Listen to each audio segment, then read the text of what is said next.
O sea, no va a trabajar acá, pero sí viaja a Chile y da una charla. Hablamos de Rosenkrantz. Bueno, y con nuestro...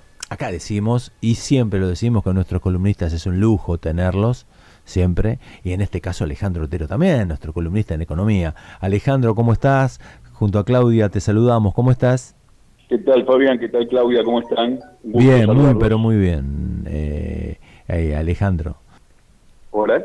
Sí, te escuchamos, Alejandro. Sí, muy bien. Y bueno, contanos hoy lo que nos traes.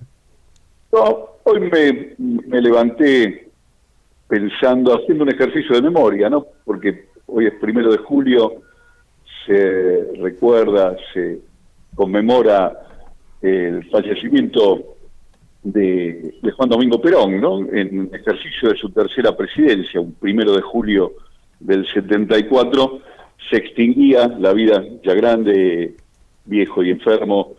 Perón se iba, y esa muerte significó muchas cosas para la Argentina, ¿no? El inicio de una de las etapas más oscuras, después el preludio, digamos, de la dictadura militar más sangrienta de la historia, una de las etapas, digo, más oscuras de la historia de la Argentina, sin duda la más oscura de mi propia historia, que me tocó vivir, y también tuvo aquella muerte un sentido que podemos verlo desde la perspectiva económica, ¿no? Porque aquella desaparición de Perón, aquella extinción de su vida, significó también el inicio del fin de lo que había sido popularmente llamado el Pacto Social, ¿no?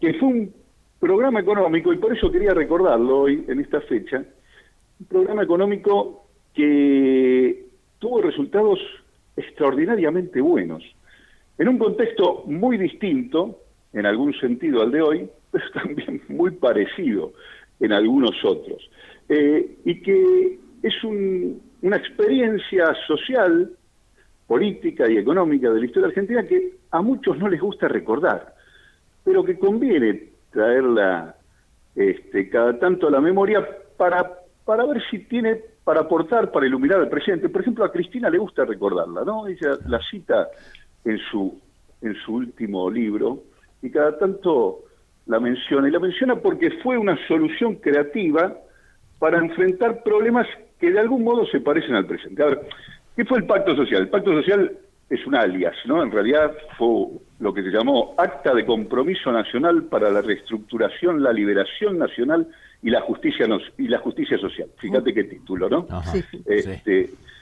Titulito claro de por sí, y se da eso en un contexto interno a la Argentina muy particular, un contexto de fuerte convulsión, de un ascenso de organización, de conciencia, de movilización de masas como no había existido en la Argentina, con fuertes cuestionamientos al orden establecido, fuerte cuestionamiento a las propias bases que sustentaban el capitalismo, y que plantea una serie de confrontaciones sociales y políticas muy fuertes, incluso en el terreno militar, ¿no? Se plantea la revolución, y en ese contexto convulsionado en lo político, también un contexto donde la inflación se había disparado a un valor inédito para la época, 58% anual. ¿Te suena?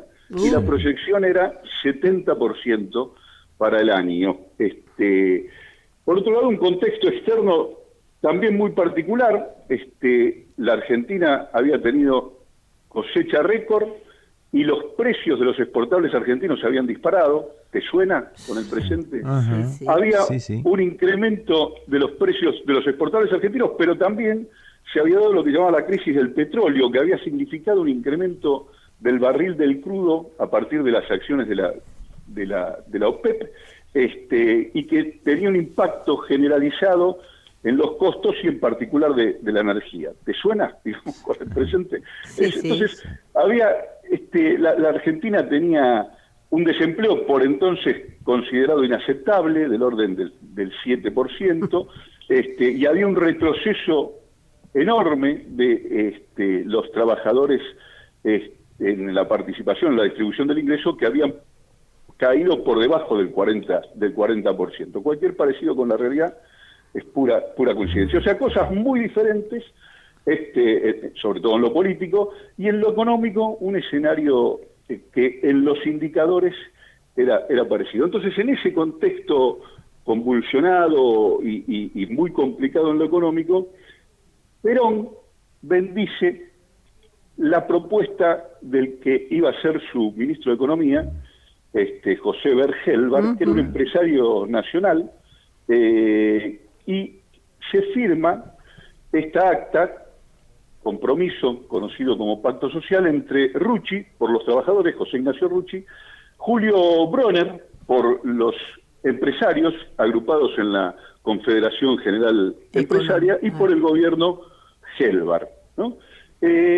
¿Cuáles fueron las medidas que estableció ese pacto social? Bueno, por un lado, congelamiento de precios, por otro lado, un incremento fuerte de los salarios y suspensión de las paritarias inmediatamente por 2 años. El alcance del plan por 2 años, ¿no? El pacto social rigió entre junio del 73, cuando se firma, y termina y explota en el 75 con la, por entonces, maxi devaluación del Rodrigazo, ¿no? Sí, del entonces ministro de Isabel. Celestino Rodrigo, exactamente. Pero el pacto social, cuando se firma en junio del 73, entonces congelamiento de salarios, congelamiento de precios, incremento de los salarios para que los trabajadores recuperen su participación en la distribución del ingreso y suspensión de la paritaria de 2 años, es decir, establece un congelamiento de precios y salarios por 2 años previo a un incremento de los salarios, y también hay un incremento de tarifas y congelamiento de tarifas públicas.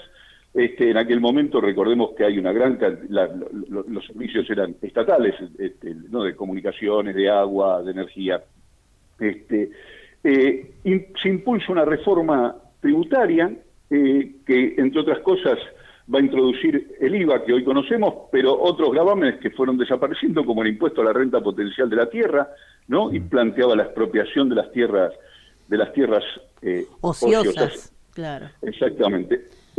Ese acuerdo tuvo en el primer año, que es el último año de vida de Perón, por eso digo que a partir de la muerte de Perón se empieza en la etapa declinante de este plan, unos resultados extraordinarios y concomitantes, no fueron secuenciales, se dieron al mismo tiempo. Creció el producto más del 7% anual, uno de los mejores registros de la historia de la Argentina, el desempleo cayó al 2%, la pobreza al 3%.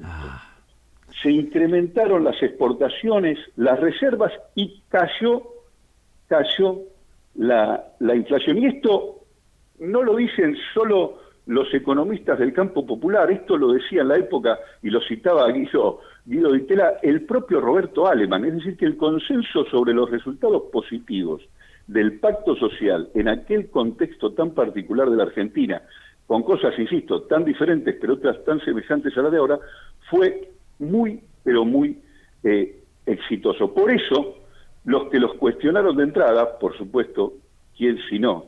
La sociedad rural, que decía que significaba un avasallamiento de la propiedad, cuestionando este impuesto a la renta potencial de la tierra y otras medidas que tenían que ver con incentivar el uso productivo de la tierra, más otras medidas que se tomaron, que fueron, por ejemplo, la de nacionalizar el comercio exterior de granos y carnes. Claro. No había discusión sobre si retenciones sí o retenciones no. Ni había discusión sobre si los exportadores liquidaban o no divisas. Directamente el Estado monopolizó las exportaciones de granos y carnes, le compraba a los particulares y comercializaba con el exterior, y embolsaba directamente los dólares, y esa fue la manera en que subieron las divisas. Algo que nos decías... Y favoreció el crédito. Y con esto termino, digo, porque son medidas que hoy parecen de ciencia ficción. Alguno que se le ocurra proponerlas seguramente va a ser vilipendiado, ¿eh? Hoy la discusión sobre las retenciones es moderada con la medida de nacionalizar el comercio exterior y los depósitos para favorecer el acceso al crédito. Multiplicó las exportaciones con mercados no tradicionales cuáles eran los mercados no tradicionales en aquella época, el bloque socialista le empezó a vender a la Unión de Repúblicas Socialistas Soviéticas, algo que ni la dictadura se atrevió a desmontar porque era un negocio pingüe, claro, para los exportadores venderle, y fomentó las exportaciones industriales, el mercado interno y el crecimiento de la industria local. Claro. Realmente una experiencia extraordinaria que me parece que en esta fecha del 1 de julio conviene recordar porque tiene unas cuantas cuestiones que podrían ayudar a pensar cómo encarar este presente desde una perspectiva popular. Claro. Ahora sí, Alejandro, como vos decís, es como se ve muy lejana la posibilidad de que algo de todo eso se vuelva a pensar como posible en esta etapa. ¿Cuáles son las limitaciones que tendría esta propuesta? Bueno, haciendo ficción, ¿no? Pero ya sabiendo, pudiendo analizar científicamente también el panorama político y social y empresarial y todo lo que conspira o todo lo que confluye para que esto pudiera ser posible. Yo creo que hay dos elementos que son muy importantes o fueron muy importantes para que ese llamado popularmente pacto social tuviera los resultados que tuvo. Uno que fue el producto de la movilización popular. Antes del pacto social y de la invitación a la mesa por parte del Estado a formalizar los acuerdos y establecer las reglas del juego, por así decir, había existido una serie de reuniones, de negociaciones entre los partidos políticos, la CGT y la Central Empresarial, que de algún modo, de algún modo, como para hacer una analogía que se entienda, como las bases y puntos de partida de Alberdi fueron los elementos esenciales que se tomó para la elaboración de la Constitución, esos acuerdos, que fue un acuerdo programático entre los partidos, la CGT y los empresarios, fueron las bases para generar este acuerdo. Lo que quiero decir es que fue una construcción democrática que vino desde los actores políticos y sociales hacia el Estado para defender algo que se formalizó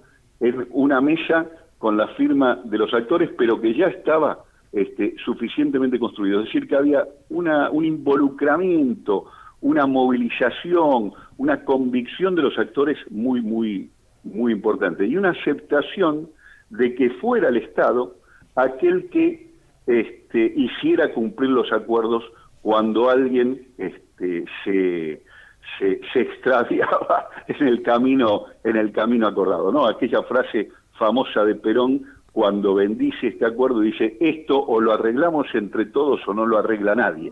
Pero sobre el acuerdo que firman Rucci, Bronner y Herlach, Perón es el garante. Por eso la extinción de Perón y antes la muerte, el asesinato de Rucci, también fueron quitando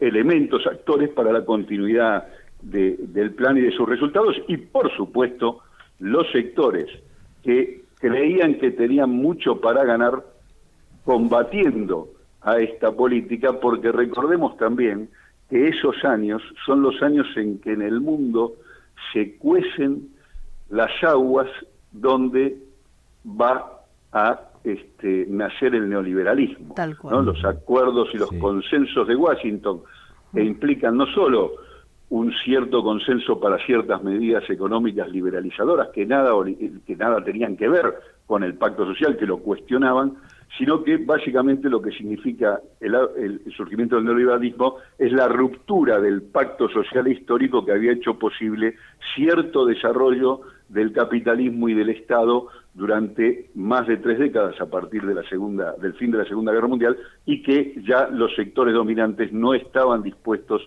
a seguir jugando ese juego y favorecían la ruptura de los acuerdos y la liberalización del mercado, con las consecuencias que todos conocemos y se prolongan hasta nuestros días, ¿verdad? Pero lo cierto es que aquel programa basado en los consensos, en el acuerdo y en un Estado intervencionista que defendía fuertemente los intereses nacionales y los del sector, los de los sectores populares, tuvo resultados muy positivos en materia económica. ¿Qué quiero decir con esto como enseñanza para el presente?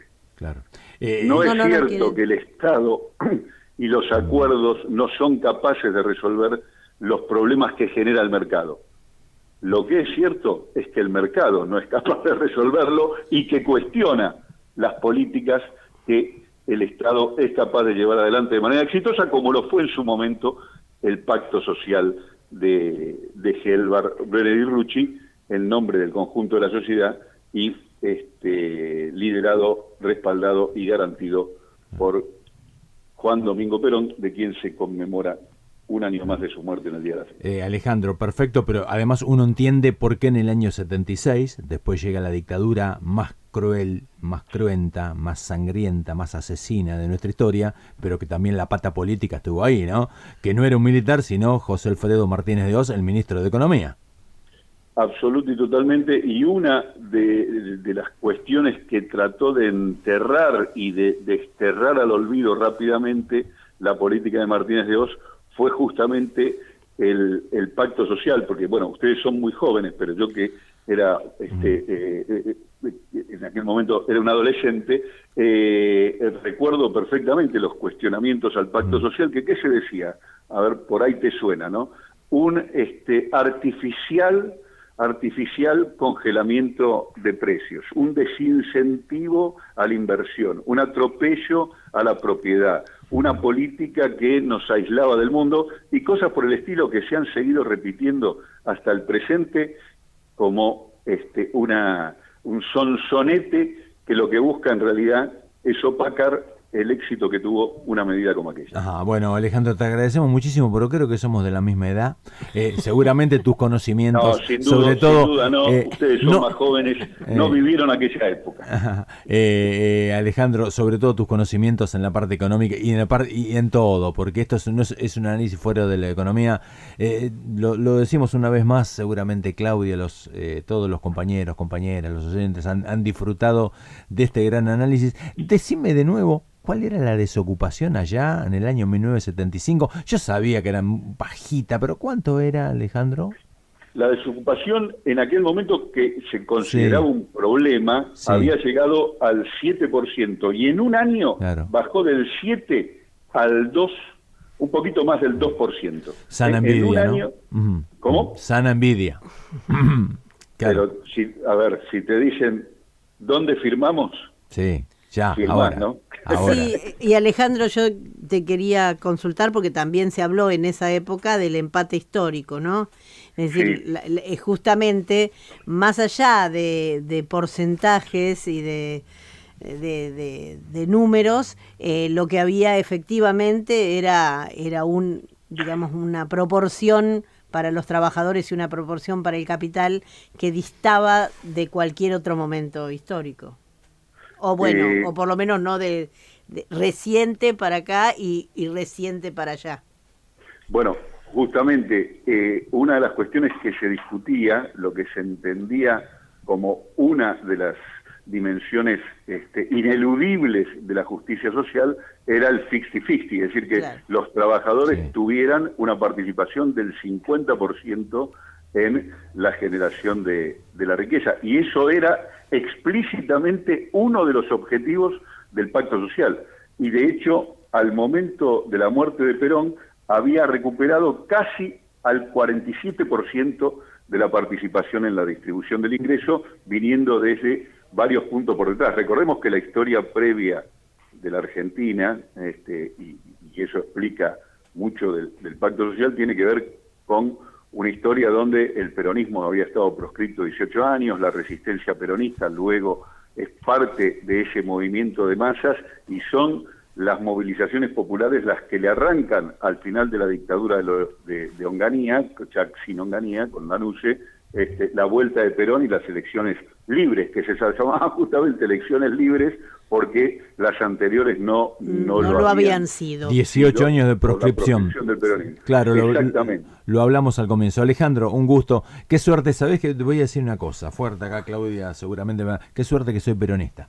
Y qué bueno serlo y cada día más, ¿no? Con todos los derechosos y los medios hegemónicos y todo lo demás, pero una vez más, una clase abierta, Alejandro. Muchísimas gracias y nos comunicamos dentro de unas semanas. El que es una clase abierta no soy yo, es el peronismo. El peronismo nos enseña desde la historia. No, pero un gran comunicador, Alejandro, pero además un gran analista, por supuesto. Lo reflejas muy bien, Alejandro. Muchísimas gracias. Un abrazo grande. Un abrazo grande para ustedes. Bueno, Alejandro Otero, otra clase que nos ha dado, orgullosos sentirnos de tener semejante columnista, como Alejandro, como todos los que tenemos, como nuestro querido Jorge Dercos, Ana María Bussi, Julio Milat, pero bueno, una vez más orgullosos de estar en este peronismo, de ser peronista y que en este frente que nos gobierna hay mucho de peronismo. Sí, bueno, pegaditos, pegamos el informativo de Telam y seguimos con la segunda hora de nuestro inconsciente colectivo.